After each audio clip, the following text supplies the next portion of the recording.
सतनमो आदेश। श्री सद्गुरुदेव जी को अलख आदेश आदेश आदेश। 984 सिद्धन को आदेश आदेश।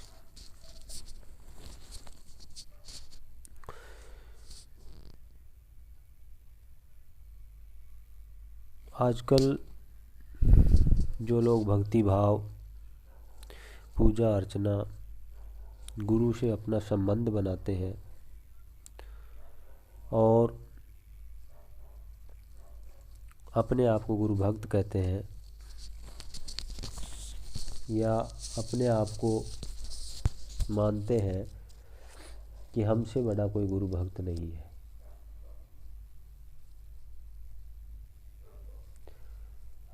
तो ये मानना और सोचना एक अहंकार है और अहंकार पतन का कारण है जो मूल तक उखाड़ लेता है और ख़त्म कर देता है। गुरु के पास आने वाले और दीक्षा लेने वाले और भक्ति भाव भजन करने वाले जितने भी शिष्य हैं उनमें बहुत सारे भेद हैं। कुछ लोग देखा देखी फैशन में जिधर हवा चली उधर ही चल पड़े,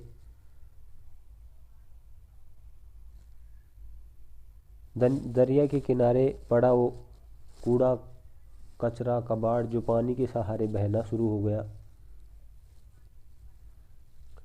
या कोई भी व्यक्ति जा रहा है और उसके साथ में चल पड़े,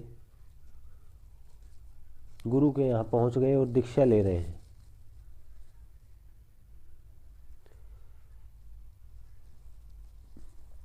या फिर लोगों को देखा किसी भक्त का, किसी गुरु का, किसी साधु का, सन्यासी का कोई वाकया, कोई प्रवचन, कोई वचन सुना और उससे एकदम उत्तेजित हो गए और चले गए शिष्य बनने के लिए।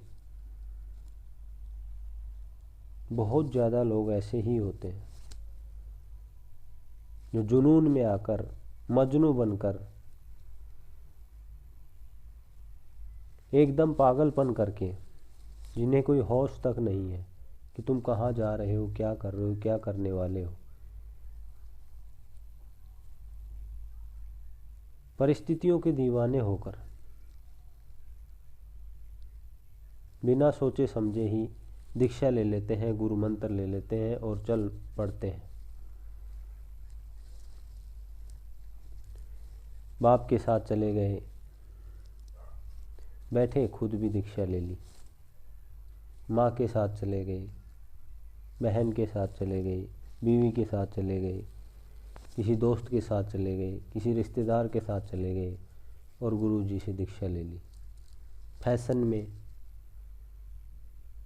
दिखावे में, अपने आप को लोगों को अपनी ओर आकर्षित करने के लिए दीक्षा ले ली। तो ऐसे लोग जो होते हैं, जो गुरु से जुड़ते हैं, उनमें से अधिकतर लोग चले ही जाते हैं। ये मानो कि हजारों में से कोई 5, 7, 10 लोग हैं जो उनमें से किसी कारणवश रुक गए न, बस उन्होंने तो वहाँ कहानियाँ सुनी, किस्से सुने, प्रवचन सुने और उनसे कुछ ज्ञान मिल गया और उनको बहुत मज़ा आया, हा हा तालियां बजाई और चले गए। पता कुछ भी नहीं लगा, न कोई ज्ञान है न कुछ और है। जैसे एक विद्यार्थी स्कूल में किताबें रटता है और चला जाता है, उस ज्ञान को पाया। ज़्यादातर जितने भी बच्चे पढ़ने वाले होते हैं वो अपनी पढ़ाई से कुछ नहीं, बस पढ़ लिख करके 5वीं 10वीं 12वीं पढ़ करके और आराम से बस घूम रहे हैं। उस पढ़ाई का उनकी ज़िंदगी में क्या महत्व है? कभी कभी तो पूरा दिन ऐसा गुजर जाता है कि पूरे दिन भर उसका कोई उपयोग ही नहीं हुआ। वो किताबें जिनमें उन्होंने रटा था x + y बराबर ये, ऐसे ऐसे सूत्र जो रटे थे, x² + y² बराबर क्या आएगा, इनका कोई मतलब ही नहीं रहा पूरी ज़िंदगी में। कैसी पढ़ाई पढ़ गए वो, क्या मतलब था, क्या अंक गणित, क्या बीज गणित, क्या रेखा गणित, क्यों पढ़ रहे थे जब पूरी ज़िंदगी काम नहीं आई। तो ज़्यादातर शिष्य जो हैं उनमें ऐसे ही आते हैं जो बस बहकावे में आकर के, जुनून में आकर के एकदम से ऐसा कर लेते हैं और उन्हें कोई मतलब नहीं होता है, फिर भागते फिरते हैं। कुछ लोग आते हैं जो कुछ सीखना चाहते हैं, जो कुछ पाना चाहते हैं, जो कुछ देखना चाहते हैं, उसके लिए आते हैं। और वो गुरु के बताए नुक्तों को, गुरु के बताई साधना को, गुरु के बताए रहस्यों को जानने के लिए मेहनत करते हैं और उनसे कुछ पाते हैं, और उस पाने के कारण ही वो गुमराह हो जाते हैं। उनकी गुमराही का कारण ही उनकी वो हालत है। छोटी सी कोई एनर्जी हासिल हुई, प्राप्त हुई, और बस उसे दुकानदारी बना बैठ गए। थोड़ा कुछ मिला और बस उसे ही सब कुछ समझ बैठ गए, आगे चले ही नहीं। उनमें से भी बहुत ज़्यादा लोग जो हैं वो छोड़ देते हैं, चले जाते हैं, हटा देते हैं, कहते कि हाँ कुछ देखा था, पाया था, महसूस हुआ था, और छोड़ दिया, बस अपने काम में लग गए, टाइम ही नहीं मिला, ऐसा हुआ वैसा हुआ, और वो भी चले जाते हैं। उसके बाद कुछ लोग जो हैं उनमें से अच्छे होते हैं जो रुक जाते हैं, और जब वो रुक जाते हैं वो लोग हैं जो गुरु को समझना शुरू कर देते हैं। और जो गुरु को समझना शुरू कर देते हैं, गुरु को अपने अंदर पाना शुरू कर देते हैं, गुरु को अपने अंदर ढूंढना शुरू कर देते हैं, गुरु को अपने अंदर देखना शुरू कर देते हैं, गुरु को आंतरिक रूप से उसका दीदार, उसके दर्शन पाना शुरू कर देते हैं, उसे जानना शुरू कर देते हैं, वो लोग शिष्य बन जाते हैं। उनमें से भी कुछ लोग ऐसे होते हैं जो चले जाते हैं।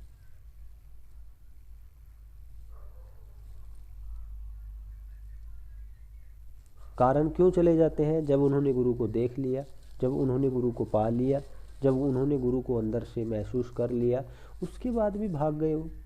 आखिर ऐसी हालत क्या थी? क्योंकि जब ऐसी कंडीशन होती है, जब गुरु इस चीज़ को देख लेता है, जब महसूस कर लेता है कि इसने मेरे को जानना शुरू कर दिया है, तो उस समय गुरु उस पर शक्तियाँ लाना शुरू कर देता है, उसे परेशानियों में डालना शुरू कर देता है, उसे मुसीबतों में डालना शुरू कर देता है, उसके ऊपर जमा हुआ मैल उखाड़ना शुरू कर देता है, उस पर जमे हुए कबाड़ को उतारना शुरू कर देता है, उस पर जमा हुआ अंधकार हटाना शुरू कर देता है, और उसको एक रोशनी, एक लाइट की ओर ले जाना शुरू करता है, उसका असली ऑपरेशन करना शुरू कर देता है।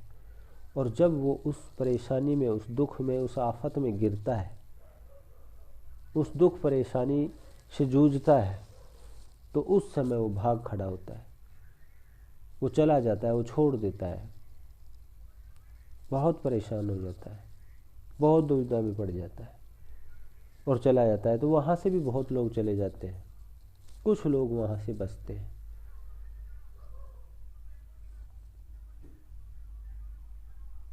और जो लोग वहाँ से बच जाते हैं और वो फिर भी गुरु से जुड़े रहते हैं, उन लोगों का संबंध अपने गुरु से इस तरीके से हो जाता है जैसे चकोर का चांद से, जैसे दिए का पतंग से।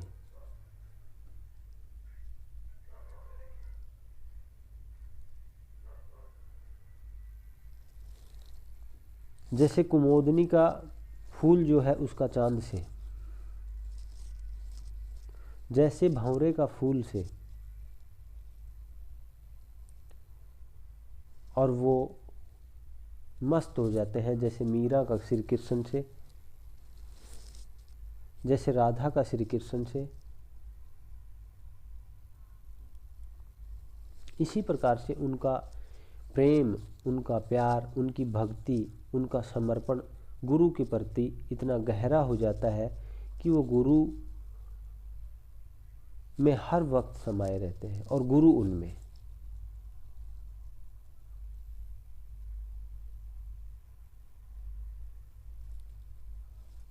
उससे भी ऊपर चले जाते हैं। जब वो इस हालत को पा लेते हैं, उसे भी पार कर जाते हैं कुछ शिष्य, कुछ योग्य योगी तपस्वी सन्यासी, जो गुरुओं के द्वारा बताए गए मार्ग पर चलकर यहाँ तक पहुँच जाते हैं। उसके बाद में वो पूर्ण परमानंद, उस पार ब्रह्म, उस परम खुशी में समा जाते हैं और बस वो उसमें लीन रहते हैं। उन्हें किसी चीज़ की हौस, किसी चीज़ की फिक्र, किसी चीज़ का डर, किसी चीज़ का गम, किसी चीज़ का सुख, किसी चीज़ का दुख, कैसा भी सुख दुख गम चिंता परेशानी कुछ नहीं, और वो हमेशा हमेशा उसमें आसक्त रहते हैं, उस परम आनंद में छुपे रहते हैं, उसी में बैठे रहते हैं और उसी में लगे रहते हैं। वो किसी भी हालत में रहो लेकिन वो जुड़े रहते हैं वहीं से। वैसे बहुत कम लोग होते हैं, ना के बराबर लोग होते हैं। तो अपने आप को पहली स्टेज वाला, शुरू में आने वाला, ऐसा नहीं कि मज़े के लिए, आनंद के लिए, खुशी के लिए, टाइम पास के लिए आना है, इसलिए भी नहीं थोड़ा बहुत सीखा, झाड़ फूक ये वो इधर उधर और बस अपना भाग गए, नहीं समझ में आया तो भाग गए। सच्चा शिष्य बनना है, और जब तुम सच्चे शिष्य बन जाओगे तो तुम्हारी परीक्षाएं होंगी, एक से एक परीक्षाएं होंगी, और जब तुम परीक्षाओं को पास करते हुए चलोगे, जब तुम हटोगे ही नहीं, तो तुम्हारे में और तुम्हारे गुरु में भेद खत्म हो जाएंगे। और जब तुम में और तुम्हारे गुरु में भेद खत्म हो जाएंगे, तब तुम उस पूर्ण शांति की ओर जाना शुरू करोगे, उस परमानंद की ओर जाना शुरू करोगे। बहुत बड़े सब्र की और बहुत बड़े इम्तिहान से गुजरने की ज़रूरत है, उसे पास करने की ज़रूरत है। उस परीक्षा को पास करके तुम जब वहाँ पहुँच जाओगे तब तुम उसे पाओगे। सामान्य लोगों का, दुनियावी लोगों का, भौतिकता में फंसे हुए लोगों का कार्य नहीं है ये। इसीलिए कहा है कि सूरवीरों का कार्य है, कायरों का काम नहीं है।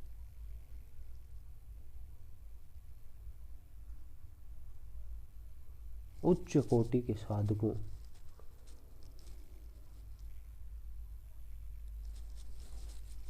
की मेहनत ही उन्हें एक अच्छा शिष्य बनाती है।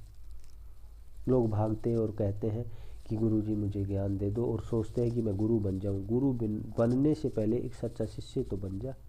एक सच्चा शिष्य बनने से पहले एक सच्चा साधक तो बन जा।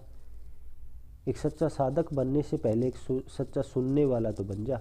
जब तू सच्चा सुनने वाला बनेगा तो तू एक सच्चा साधक बनने की ओर जाएगा। जब तू एक सच्चा साधक बन जाएगा तो तू एक सच्चा शिष्य बनने के लिए जाएगा। और जब तू एक सच्चा शिष्य बन जाएगा तो तू एक समर्पित भक्त बन जाएगा। और जब तू एक समर्पित भक्त बन जाएगा तो तब उस परमानंद को पाने के लिए तू योग्य होगा। फिर तेरा वो सफ़र शुरू होगा। अपने आप को पहचानना है। आदेश आदेश।